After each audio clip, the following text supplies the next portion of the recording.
मोदी जी को किसी अरे गहरे ने गाली दे दी तो उसे कांग्रेस से जोड़कर खूब छाती पीटा गया। गोदी मीडिया से लेकर बीजेपी कार्यकर्ताओं तक सभी ने खूब माहौल बनाया, लेकिन उसी गोदी मीडिया के चैनल पर बैठकर उसी बीजेपी का प्रवक्ता सरेआम राहुल गांधी को सीने में गोली मारने की धमकी देता है, लेकिन इसकी खबर तक नहीं किसी को।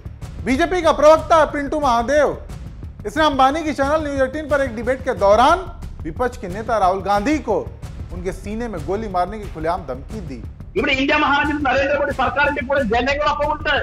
അതുകൊണ്ട് അങ്ങനെ ഒരു മോഹവുമായിട്ട് രാഹുൽ ഗാന്ധി ഇറങ്ങി തിരിച്ചാൽ രാഹുൽ ഗാന്ധിയുടെ നെഞ്ചത്ത് വരെ വെടിയുണ്ട വീഴും, ഒരു സംശയവും വേണ്ട।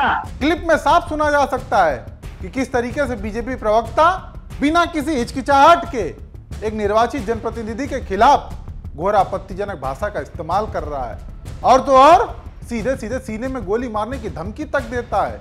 कानून का कोई डर नहीं, बाकी पार्टी का डर तो छोड़ ही दीजिए, बीजेपी की तरफ से तो अभी तक निंदा वाला एक बयान तक नहीं आया। जबकि याद कीजिए, जब पीएम मोदी को एक किसी शख्स ने, जिसका पुलिस जांच में पता चला कि उसका कांग्रेस से कोई नाता नहीं है, उसके बावजूद बीजेपी ने कितना बवाल काटा। मोदी जी के इमोशनल मैसेज से लेकर बिहार बंद तक करवाया गया।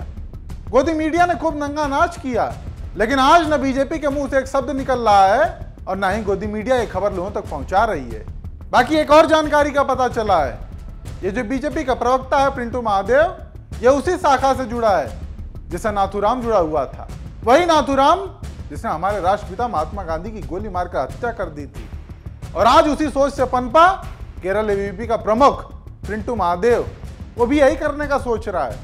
एक आरएसएस वाले ने बापू की गोली से मारकर जान ले ली, और ये दूसरा राहुल गांधी को जान से मारने की धमकी दे रहा है, वो भी खुलेआम नेशनल टीवी के एक डिबेट में। और सबसे बड़ी चिंता की बात कि इस घटना को हुए काफी समय बीत चुका है, लेकिन अब तक बीजेपी की ओर से एक्शन तो छोड़िए, कोई प्रतिक्रिया तक नहीं आई। वहीं दूसरी ओर सोशल मीडिया पर लोगों का जमकर गुस्सा देखने को मिला। मेरा सवाल है भारतीय जनता पार्टी की नफरत वाली राजनीति से कि आप लोकतंत्र में विश्वास नहीं रखते। आपका प्रवक्ता, आपकी पार्टी का आधिकारिक नेता टीवी चैनल पर बैठ करके नेता विपक्ष को गोली मार देने की धमकी देता है छाती पर, और आप चुप हैं। मेरा एक सवाल यह भी है कि लगातार नेता प्रतिपक्ष राहुल गांधी जी की सुरक्षा को जानबूझकर खतरे में क्यों डाल रही है भाजपा सरकार? भारतीय जनता पार्टी के सोशल मीडिया के वॉलंटियर लगातार राहुल गांधी जी की यात्रा की डिटेल लीक क्यों करते हैं? राहुल गांधी जी के खिलाफ कौन सी साजिश कर रहे हैं आप? राहुल गांधी जी की आवाज से कितना डर गई है भारतीय जनता पार्टी? मेरा सवाल है देश के गृह मंत्री से और देश के प्रधानमंत्री से कि नेता प्रतिपक्ष की सुरक्षा को पुख्ता करने के लिए आप क्या कर रहे हैं? और आपकी ही पार्टी के नेता अगर टीवी चैनलों पर खुलेआम उन्हें गोली मारने की धमकी देते हैं तो आप क्या कार्रवाई कर रहे हैं? कैसा संदेशा देश को दे रहे हैं? और मेरा सवाल है भारतीय जनता पार्टी के राष्ट्रीय अध्यक्ष जगत प्रकाश नड्डा जी से कि आपकी पार्टी में ये जो हत्यारी मानसिकता के लोग बैठे हैं, आप उनके खिलाफ कार्रवाई कर रहे हैं या नहीं कर रहे हैं? या उनकी मानसिकता को आपकी पार्टी की मानसिकता क्यों ना समझा जाए? उनकी मानसिकता को पार्टी के नेताओं की सोच में परिलक्षित होते हुए क्यों ना समझा जाए? मेरा सवाल है नड्डा जी से, मेरा सवाल है नरेंद्र मोदी जी से, मेरा सवाल है अमित शाह जी से कि राहुल गांधी की सुरक्षा को लेकर लोग काफी चिंतित दिखे। कांग्रेस नेता है लालजी देसाई, वो लिखते हैं कि राहुल गांधी सच बोलते हैं, जिसके कारण भाजपा हर रोज बेनकाब हो रही है। बौखलाई भाजपा इसके जवाब में राहुल गांधी को जान से मारने की धमकी दे रही है।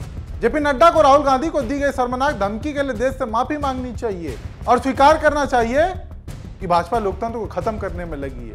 वहीं चिंता जाहिर करते हुए कांग्रेस की महिला नेता दिव्या माहिपाल लिखती हैं कि राहुल गांधी ऐसे परिवार से आते हैं जिन्होंने देश की एकता और लोकतंत्र की रक्षा करते हुए अपनी दादी इंदिरा गांधी और अपने पिता राजीव गांधी को शहादत में खोया है। ऐसे में इस प्रकार की धमकियां और भी गंभीर और आसानी है। वहीं इस मामले पर सवाल उठाते हुए एमएच अंसारी लिखते हैं कि हर बार गांधी ही क्यों? पहले महात्मा गांधी, फिर इंदिरा गांधी, उसके बाद राजीव गांधी, और अब राहुल गांधी को लक्ष्य बनाया जा रहा है, ऐसा क्यों? वहीं एक और यूजर है, वो लिखते हैं गोडसे के चेले इससे अधिक सोच नहीं सकते, इनमें कुव्वत ही नहीं है। मानवता, दया, करुणा और प्रेम जैसे मानवीय भावों से इनकी जन्मदात दुश्मनी है। हत्या, हिंसा और नफरत ही इनकी प्रवृत्ति है। 100 साल में पहली बार सत्ता में आए हैं तो पागल हो गए हैं। सोचिए, जब किसी अहरे गहरे ने प्रधानमंत्री मोदी को गाली दी तब देश भर में बवाल मच गया था। बीजेपी के कार्यकर्ता सड़कों पर उतर आए थे, गोदी मीडिया ने लगातार डिबेट्स चलाए थे और खुद प्रधानमंत्री ने भावुक होकर एक लंबा ट्वीट किया था। इतना ही नहीं, उस एक बयान को लेकर कांग्रेस पर हमले तेज कर दिए गए थे, जबकि पुलिस जांच में आरोपी का कांग्रेस से कोई नाता ही नहीं निकला। लेकिन फिर भी झूठे नैरेटिव गढ़े गए, यहां तक कि बिहार तक बंद करवाया गया। लेकिन अब जब बीजेपी का एक आधिकारिक प्रवक्ता टीवी चैनल पर बैठकर राहुल गांधी को सीने पर गोली मारने की धमकी देता है, तो न पार्टी बोलती है और न ही मीडिया दिखाता है। അതുകൊണ്ട് അങ്ങനെ ഒരു മോഹവുമായിട്ട് രാഹുൽ ഗാന്ധി ഇറങ്ങി തിരിച്ചാൽ രാഹുൽ ഗാന്ധിയുടെ നെഞ്ചത്ത് വരെ വെടിയുണ്ട വീഴും, ഒരു സംശയവും വേണ്ട। और तो और न ही प्रधानमंत्री की कोई प्रतिक्रिया आती है। खैर, मामले को गंभीरता से लेते हुए कांग्रेस महासचिव केसी वेणुगोपाल ने गृह मंत्री अमित शाह को पत्र लिखते हुए कार्रवाई की मांग की है। अब देखना यह होगा कि संगठन से भी ऊपर उठकर शासन प्रशासन राहुल गांधी की सुरक्षा को लेकर कितनी गंभीरता से लेता है, और तो और ऐसी धमकी देने वालों पर क्या कार्रवाई की जाती है। आगे सवाल उठता है कि अगर विचारों से सहमत न होने के चलते राहुल गांधी जैसे बड़े नेता को खुलेआम धमकी दी जा सकती है, तो आम नागरिकों की सुरक्षा की क्या गारंटी है। और हाँ, अगर राजनेताओं की बहस अब गोली तक पहुंच गई है, तो क्या यह लोकतंत्र की हत्या नहीं है।